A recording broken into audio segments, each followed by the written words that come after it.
మగవాళ్ళలో cancer అనేక అవయవాల్లో వస్తుంది. మగవాళ్ళకి ప్రత్యేకమంటూ ప్రాస్టేట్ క్యాన్సర్ గురించి మనం మాట్లాడుకోవాలి. ప్రాస్టేట్ అనేది మగవాళ్ళలో ఉండే అవయవం కాబట్టి బ్లాడర్ వెనకాల ఉంటుంది. అది వాళ్ళకి మూత్రము సరిగా రావట్లేదని కానీ, మూత్రం ధార సన్నబడిందని కానీ, ఆగి వస్తుందని కానీ, రేర్గా ఎప్పుడైనా మూత్రంలో ఎర్రగా బ్లడ్ లాంటిది వస్తుందని చెప్తారు. సాధారణంగా ప్రాస్టేట్ క్యాన్సరు కొంచెం పాకిన తర్వాత కానీ ప్రాస్టేట్ క్యాన్సర్ వచ్చిందని తెలియదు.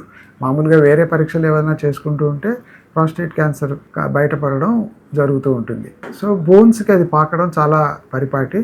సో నడ్డి నొప్పి, ఇంకెక్కడైనా బోన్స్లో నొప్పి, అలా నొప్పులతోటి పేషెంట్ రావడం, వాళ్ళ వయస్సును బట్టి మగవాళ్ళు అవడంతో వాళ్ళకి పిఎస్ఏ టెస్టులు చేసి, బోన్ స్కాన్ అలాంటివి చేసి, తర్వాత ప్రాస్టేట్ కూడా పెద్దదైంది, అది పెరిగింది అని చూసి దాన్ని బయాప్సీ చేయడం ద్వారా ప్రాస్టేట్ క్యాన్సర్ని గుర్తిస్తారు. తర్వాత ప్రాస్టేట్ క్యాన్సర్ తర్వాత మనం మగవాళ్ళలో లంగ్ క్యాన్సర్ ఎక్కువగా చూస్తాం. ఎందుకంటే స్మోకర్స్ లంగ్లో ఎక్కువ, అంటే పొగ కాల్చే వాళ్ళు మగవాళ్ళలో ఎక్కువగా ఉంటారు.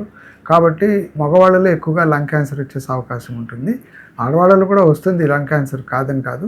ఎవరిలో వచ్చినా కూడా లంగ్ క్యాన్సర్ అనేది దగ్గుతోటి కానీ, ఒక 2 వారాలకు మించి తగ్గకుండా ఉండే దగ్గు, జ్వరం ఉండకుండా దగ్గుతోటి, లేదా ఛాతీలో నొప్పి, తర్వాత కళ్ళి పడడం, కళ్ళిలో రక్తం పడడం, ఇలాంటి లక్షణాల వల్ల ఊపిరితిత్తుల్లో క్యాన్సర్ ఉందా అనే అనుమానం వస్తుంది. అది కూడా సాధారణంగా 35-40 సంవత్సరాల వయసు దాటిన తర్వాత ఇలాంటి అనుమానం ఎక్కువ అవుతుంది. నోట్లో క్యాన్సర్ గురించి మాట్లాడుకోవాలి. మగవాళ్ళలో జరద, కిళ్ళి నవ్వడము, అంటే పొగాకుకు సంబంధించిన వస్తువులు నోట్లో నవ్వుతూ ఉంటే అది నోట్లో క్యాన్సర్ వచ్చే అవకాశం ఉంటుంది.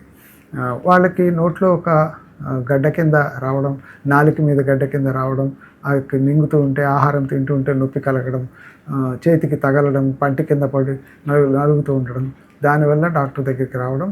అప్పుడు దాన్ని మళ్ళీ బయాప్సీ చేస్తే ఈ ఓరల్ క్యావిటీ అంటాము, నోట్లో నాలుకలో కానీ బుగ్గ మీద కానీ ఎక్కడైనా లోపల వైపు క్యాన్సర్ రావడాన్ని ఓరల్ క్యాన్సర్ అంటాం. ఇవి దాని లక్షణాలు. ఇంకా కొంచెం కిందకి వెళ్తే ఊపిరితిత్తుల గురించి మాట్లాడుకున్నాము. పొట్ట, స్టమక్ అంటాం. స్టమక్, ఈసోఫేగస్, ఆహార నాళము వెళ్ళి స్టమక్లో కలుస్తుంది. మనం తినే ఆహారం స్టమక్లో ఉంటుంది వెళ్ళి. ఈ గొట్టంలో కూడా స్మోకర్స్లో ఎక్కువగా వస్తుంది. ఈ స్టమక్ క్యాన్సర్ కూడా కొంచెం స్మోకర్స్లో ఎక్కువగా వస్తుంది. ఆహార పదార్థాల్లో ఎక్కువ జంక్ ఫుడ్, తర్వాత కారాలు అవి ఎక్కువ తినడము, ఇరిటేటింగ్ సబ్స్టెన్సెస్, ఆల్కహాల్, వీటన్నిటి వల్ల స్టమక్ క్యాన్సర్ వచ్చే అవకాశం ఎక్కువ. వీళ్ళకి బేసిక్గా కడుపులో నొప్పి, ఈసోఫేగస్ క్యాన్సర్ అయితే ఎక్కడ ఆహారం స్మూత్గా కిందకి వెళ్ళదు. రాను ముందు ఆహార పదార్థాలు సరిగా వెళ్ళవు, రాను సాలిడ్స్ వెళ్లకుండా ఓన్లీ లిక్విడ్ పదార్థాలే వెళ్తూ కేవలం మంచినీళ్ళు వెళ్ళే పరిస్థితి అంతకంతకి మూసుకుంటుంది. ఎగ్జాక్ట్గా ఏ భాగంలో వచ్చిందనేది మెడ దగ్గర నుంచి పొట్ట దాకా కూడా వాళ్ళు వేలు పెట్టి చూపించగలుగుతారు. కింద స్టమక్లో వచ్చినప్పుడు మాత్రం కడుపు నొప్పి, ఉబ్బరము, ఆహారం సహించకపోవడము, మెల్లిమెల్లిగా బరువు, వెయిట్ లాస్ ఉండడము, విరోచనం నల్లగా అవ్వడం, ఎందుకంటే అది ఒక పుండు మాదిరిగా ఉండి దాంట్లో నుంచి రక్తం కారుతూ ఉంటుంది. కాబట్టి స్టమక్ క్యాన్సర్లో ఈ నల్లటి విరోచనం అయ్యే అవకాశం కూడా ఉంటుంది. బ్లడ్ టెస్ట్ కనుక చేస్తే హెమోగ్లోబిన్ తక్కువ అవుతుంది. అలాగే లివర్ క్యాన్సర్, లివర్లో క్యాన్సర్ అనేది 2 రకాలు. అందులో లివర్లోనే పుట్టచ్చు, దాన్ని హెపటోసెల్యులర్ కార్సినోమా అంటారు. అది ఎక్కువగా మళ్ళీ ఆల్కహాల్ అలవాటు ఉన్న వాళ్ళకి సిరోసిస్ ఆఫ్ లివర్ అని ఉంటుంది.